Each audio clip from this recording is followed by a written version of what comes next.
सूरज ढल चुका था। रामू और चंदू, दो दोस्त, दोनों पूरे दिन में हाथ से बुनी हुई साड़ियां बेचकर आ रहे थे। दोनों के चेहरों पर थकान साफ थी, लेकिन आंखों में सुकून था। आज की बिक्री अच्छी हुई थी। भाई आज तो सच में मेहनत रंग लाई। सुबह लगा था कुछ खास नहीं होगा, लेकिन शाम तक तो आधा माल खत्म हो गया। माँ को बताना, आज उसके हाथ की खीर बननी पक्की है। हाँ यार, माँ खुश हो जाएगी। कितने दिनों बाद ऐसा दिन आया है। बस सही सलामत घर पहुंच जाऊं। आज तो उसे खुद पैसे गिनवाऊंगा। दोनों ने बस पकड़ी और सीधे स्टेशन की ओर आ गए। छोटा सा ग्रामीण स्टेशन, एक ही प्लेटफॉर्म, टिमटिमाती पीली लाइटें। दूर पटरियों पर धुंध सी जमने लगी थी। रामू की ट्रेन आने वाली थी। लाउडस्पीकर से टूटी फूटी आवाज में घोषणा हुई, देख भाई, ध्यान से जाना, रात की ट्रेन है, थोड़ा संभल के रहना। कल मैं भी आ जाऊंगा तुझे और माँ से मिलने। हाँ, चिंता मत कर, कुछ ही घंटों की तो बात है, पहुंचते ही फोन करूंगा। तभी ट्रेन की हेडलाइट दूर से दिखी। धीरे धीरे आवाज बढ़ने लगी। लोहे की पटरी कांपने लगी। ट्रेन स्टेशन पर आकर रुकी। अजीब बात थी, ज्यादातर डिब्बे लगभग खाली थे। रामू ने जल्दी से एक डिब्बे में कदम रखा। चंदू बाहर खड़ा हाथ हिलाता रहा। सीटी बजी। ट्रेन धीरे धीरे चल पड़ी। रामू खिड़की के पास वाली सीट पर बैठ गया। उसने बाहर देखा। चंदू स्टेशन से जा चुका था। स्टेशन पीछे छूट गया और तभी उसने सामने देखा। पूरा डिब्बा अब बिल्कुल खाली था, जबकि कुछ सेकंड पहले उसे लगा था जैसे पीछे वाली सीट पर कोई बैठा है। ट्रेन की रफ्तार बढ़ने लगी। ट्रेन की रफ्तार अब तेज हो चुकी थी। रामू ने सीट पर आराम से पीठ टिकाई, एक लंबी सांस ली। आज तो मजा आ गया। कल से और मेहनत करूंगा, थोड़ा और कमाऊंगा। माँ को अब ज्यादा काम नहीं करने दूंगा। लेकिन अजीब है, आज ट्रेन में कोई भी यात्री नहीं है। इतनी खाली ट्रेन मैंने पहले कभी नहीं देखी। चलो, मुझे क्या, थोड़ा सो ही जाता हूं। ट्रेन की आवाज लोरी जैसी लगने लगी। रामू की आंख लग गई।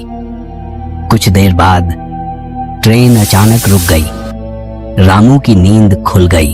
अरे, ये ट्रेन यहाँ अचानक क्यों रुक गई? उसने खिड़की से बाहर झांका। पीली रोशनी में एक बोर्ड दिखा, नागपुर स्टेशन। नागपुर? मैंने तो कभी इस स्टेशन का नाम नहीं सुना। ये तो मेरे रास्ते में भी नहीं पड़ता। प्लेटफॉर्म लगभग खाली था।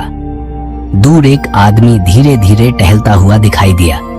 रामू घबराहट में डिब्बे से नीचे उतर गया। वो उस आदमी के पास पहुंचा। भैया, ये ट्रेन यहाँ क्यों रुकी है? काफी देर से खड़ी है। सामने लाइन में कुछ दिक्कत है, ठीक होने में थोड़ा समय लगेगा। आप जाकर आराम कर लीजिए, ट्रेन चल पड़ेगी।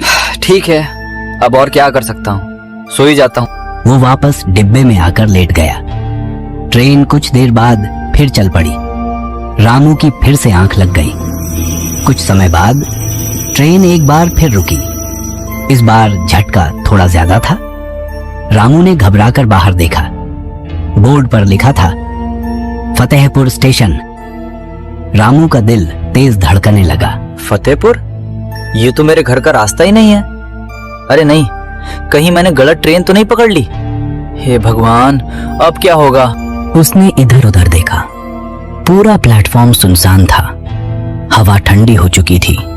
अचानक उसे एहसास हुआ, इस बार ट्रेन में कोई आवाज नहीं आ रही थी।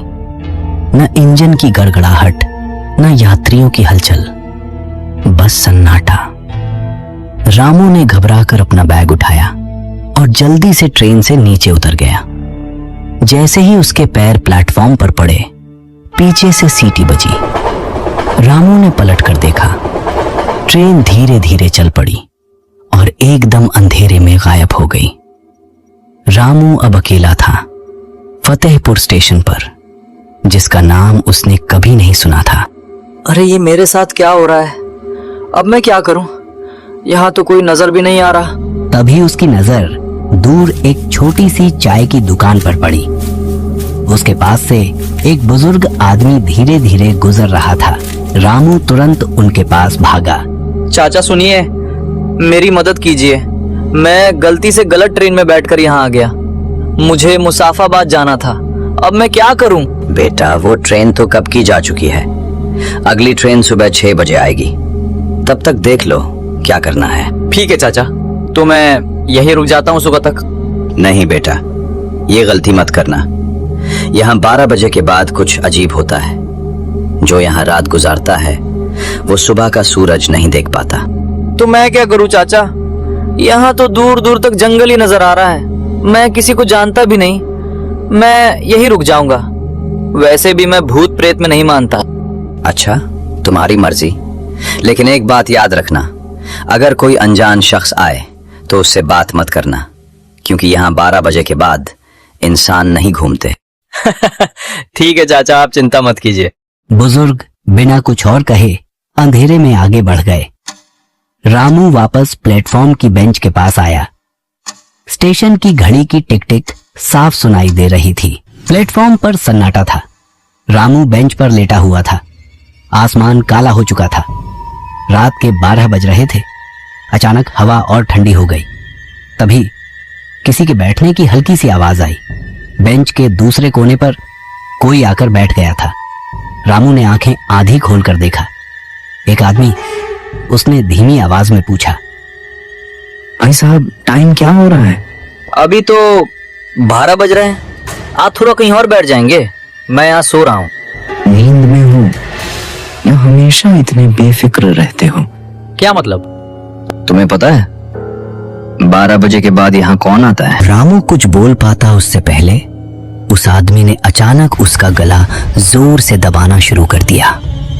रामू की सांस अटकने लगी। उसकी आंखें बाहर आने लगी।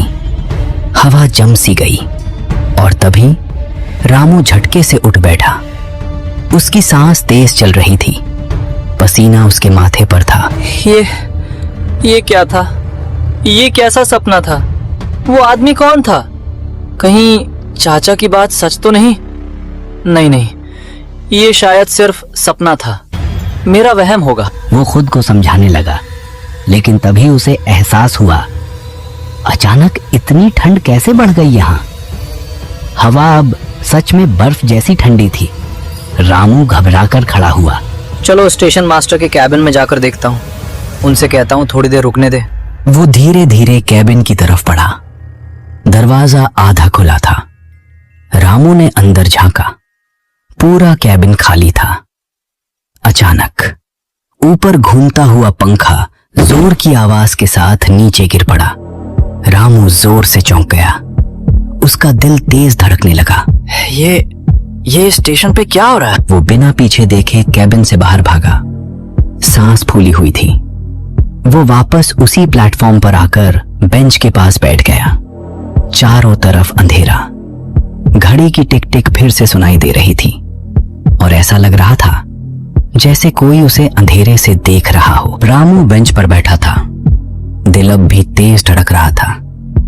अचानक इस बार सच में किसी के कदमों की आवाज आई, धीरे, साफ, प्लेटफॉर्म पर गूंजती हुई।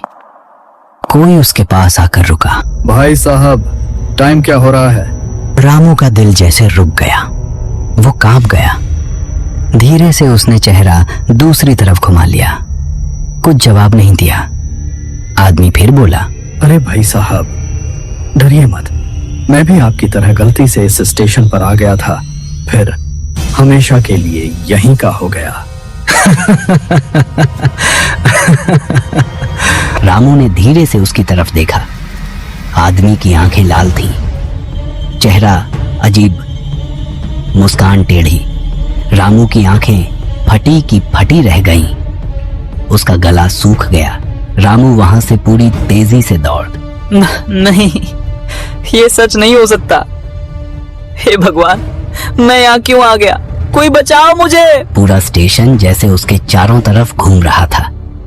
लाइटें झिलमिलाने लगी। हवा में फुसफुसाहट गूंजने लगी। अचानक चारों तरफ से आवाज आई, तू भाग नहीं सकता, हम हर जगह हैं। अगली सुबह फतेहपुर स्टेशन पर हलचल थी। प्लेटफॉर्म पर भीड़ जमा थी। एक कोने में पुलिस खड़ी थी। सुना, आज सुबह प्लेटफॉर्म पर एक लड़के का शव मिला। हाँ, मैंने भी सुना। वो साड़ियाँ बेचता था, शायद अमरपुर जा रहा था। गलती से गलत ट्रेन में चढ़ गया था। कितनी बार लोगों को मना करता हूँ कि यहाँ रात को मत रुका करो। अब देखो, सुना है माँ के पास जा रहा था। अब उसकी माँ को क्या बताएंगे? बेचारी इंतजार कर रही होगी। एक छोटी सी गलती और सब खत्म। भीड़ धीरे धीरे छंट गई। प्लेटफॉर्म फिर से खाली हो गया। फतेहपुर स्टेशन में आज भी उतनी ही खामोशी है, क्योंकि वो स्टेशन अब श्रापित स्टेशन के नाम से जाना जाने लगा है। कहते हैं जो भी रात 12 बजे के बाद वहां रुकता है वो सुबह का सूरज नहीं देख पाता।